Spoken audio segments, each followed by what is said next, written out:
प्यारे बच्चों, देखिए प्यारे बच्चों, आज की इस वीडियो में हम लोग जो भी क्वेश्चंस करने वाले हैं सारे ही क्वेश्चंस आपके मैट्रिक परीक्षा 2024 के लिए बहुत ही महत्वपूर्ण है। तो इस वीडियो को पूरा देखना है और वीडियो अच्छा लगे तो एक लाइक ज़रूर करना है और साथ ही साथ इस चैनल को भी सब्सक्राइब कर लेना है ताकि इस तरह का महत्वपूर्ण वीडियो आप तक पहुंच सके। तो चलिए इस वीडियो को शुरू करते हैं। देखिए प्यारे बच्चों, सबसे पहला प्रश्न क्या कह रहा है, प्रश्न को जरा गौर से पढ़िए, बहुत ही महत्वपूर्ण प्रश्न है। कह रहा है बुढ़ापे में इंसान बिल्कुल बच्चा बन जाता है, इस वाक्य में बुढ़ापे कौन सी संज्ञा है? इसका सही आंसर क्या हो जाएगा प्यारे बच्चों, जल्दी से बताइए। इसका सही आंसर क्या हो जाएगा? भाववाचक, यानी ऑप्शन सी जो है यहाँ बिल्कुल सही हो जाएगा। क्लियर है प्यारे बच्चों?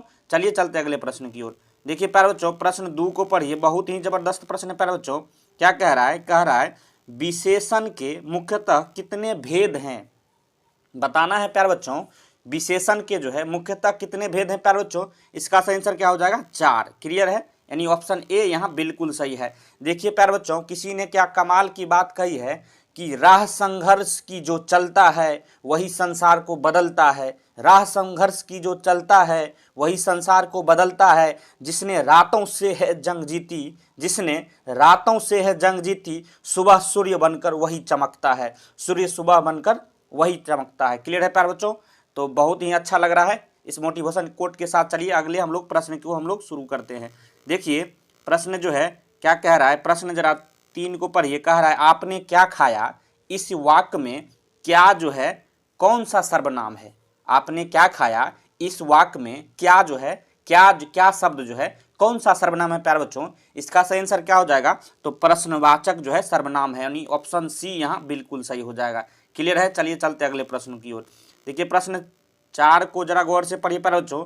कह रहा भविष्य काल के कितने प्रकार है? प्यारे बच्चों छपने वाला प्रश्न है, भविष्य काल के जो है कितने प्रकार हैं आपके प्रश्न में ये पूछा जाता है। इसका सही आंसर क्या हो जाएगा? तो 3, यानी ऑप्शन बी यहाँ बिल्कुल सही हो जाएगा। क्लियर है प्यारे बच्चों? चलिए चलते अगले प्रश्न की ओर। देखिए प्यारे बच्चों, यह प्रश्न को पढ़िए।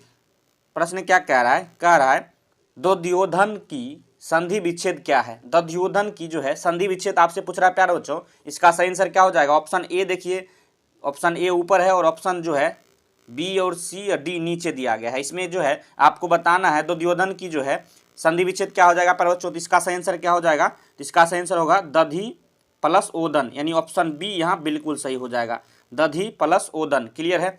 प्रश्न 6 को जरा गौर से पढ़िए प्यारे बच्चों। कह रहा है राम ने भिखारी को पैसे दिए, राम ने भिखारी को पैसे दिए, इस वाक्य में को जो है किस कारक की विभक्ति है? को यहाँ जो है किस कारक की विभक्ति है प्यारे बच्चों? इसका सही आंसर क्या होगा? जल्दी से बताइए। इसका सही आंसर हो जाएगा कर्म। कर्म जो है कारक की विभक्ति है, तो ऑप्शन ए यहाँ बिल्कुल सही हो जा रहा है। चलिए चलते अगले प्रश्न की ओर। देखिए प्यारे बच्चों, प्रश्न 7 को पढ़िए जरा गौर से, बहुत ही जबरदस्त प्रश्न है। कह रहा है लौह पुरुष में कौन सा समास है? लौह पुरुष में कौन सा समास है? इसका सही आंसर क्या हो जाएगा? तो कर्मधारय समास है, यानी ऑप्शन सी जो है यहाँ बिल्कुल सही है। चलिए चलते अगले प्रश्न की ओर। प्रश्न 8 को पढ़िए। क्या कह रहा है? कह रहा है निर्जन में कौन सा उपसर्ग है? निर्जन में जो है कौन सा उपसर्ग है प्यारे बच्चों? इसका सही आंसर क्या हो जाएगा? तो निर, यानी ऑप्शन बी यहाँ बिल्कुल सही हो जा रहा है। चलिए चलते अगले प्रश्न की ओर। प्रश्न जरा 9 पढ़िए प्यारे बच्चों। क्या कह रहा है? कह रहा है निम्नलिखित शब्दों में कौन सा शब्द शुद्ध है? निम्नलिखित शब्दों में कौन सा शब्द शुद्ध है प्यारे बच्चों? इसका सही आंसर क्या हो जाएगा? तो सोनित जो है यहाँ शुद्ध हो जाएगा, बाकी जो है आपको अशुद्ध लिखा है, यहाँ सोनित जो है शुद्ध शब्द है। क्लियर है प्यारे बच्चों? तो ऑप्शन सी यहाँ बिल्कुल सही हो जा रहा है। चलिए चलते अगले प्रश्न की ओर। यहाँ पढ़िए प्यारे बच्चों, प्रश्न 10 क्या कह रहा है? प्रश्न 10 को पढ़िए, बहुत ही जबरदस्त प्रश्न है प्यारे बच्चों। प्रश्न 10 को पढ़िए। कह रहा है यदि ए के बाद कोई भी भिन्न स्वर आए तो ए किसमें परिवर्तित हो जाता है? मतलब क्या हुआ, ए के बाद अगर कोई भिन्न स्वर आ जाता है तो ए जो है किसमें परिवर्तित हो जाता है? क्या सही इसका आंसर होगा प्यारे बच्चों? जल्दी से बताइए। तो अय जो होता है इसमें जो है परिवर्तित हो जाता है, यानी ऑप्शन बी यहाँ बिल्कुल सही हो जाएगा। क्लियर है? चलिए चलते अगले प्रश्न की ओर। अब देखिए यहाँ पर बच्चों प्रश्न 11 क्या कह रहा है, जरा गौर से पढ़िए प्रश्न को। कह रहा है कि निम्नलिखित वाक्यों में कौन सा वाक्य शुद्ध है? अब यहाँ आपको जो है आपके सामने 4 जो ऑप्शन दिए हैं, इसमें आपको शुद्ध वाक्य को ढूंढना है। इसका सही आंसर क्या हो जाएगा प्यारे बच्चों? तो जरा इसको पढ़िए। आपका जो है ऑप्शन ए यहाँ बिल्कुल सही हो जाएगा। है आपके दर्शन कब होंगे, यह जो है शुद्ध वाक्य है, बाकी सभी अशुद्ध वाक्य है। क्लियर है। चलिए चलते हैं अगले प्रश्न की ओर। देखिए प्यारे बच्चों प्रश्न 12 को जरा पढ़ते हैं। कह रहा है हाथ साफ करना मुहावरे का सही अर्थ क्या है।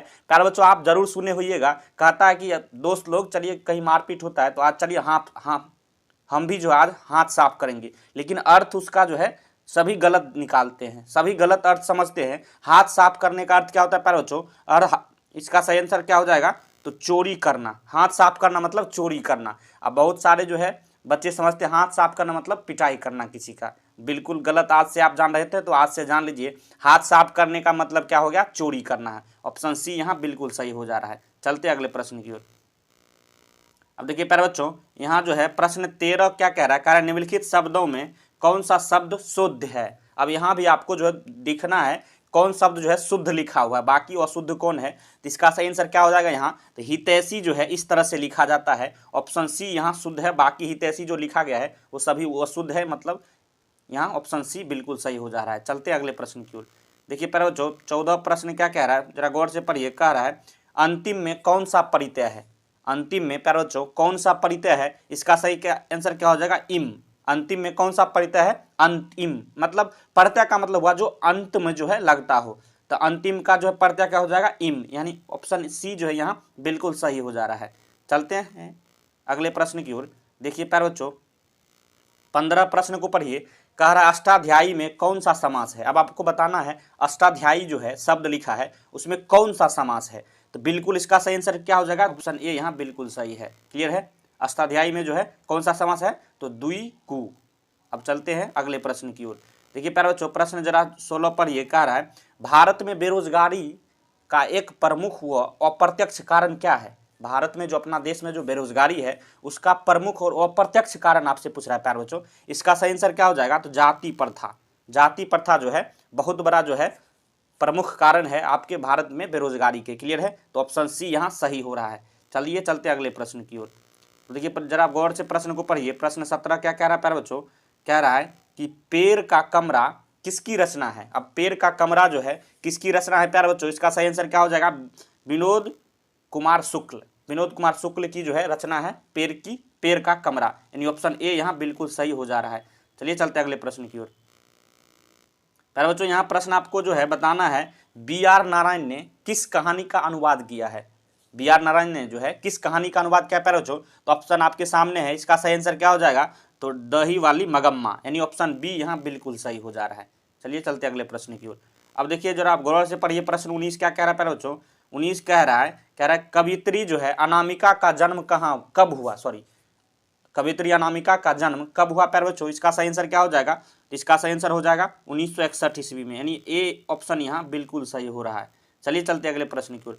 प्यारे बच्चों प्रश्न 20 को पढ़िए जरा गौर से। कह रहा है घनानंद की भाषा क्या है। घनानंद की क्या है भाषा प्यारे बच्चों, तो आप जानते हो इसका क्या सही होगा, ब्रज भाषा, यानी ऑप्शन बी यहाँ बिल्कुल सही हो जा रहा है। देखिए प्यारे बच्चों आज के इस वीडियो में हमने जो है 20 महत्वपूर्ण ऐसे प्रश्नों की चर्चा किया है जो आपके मैट्रिक बोर्ड परीक्षा में बार बार आता है।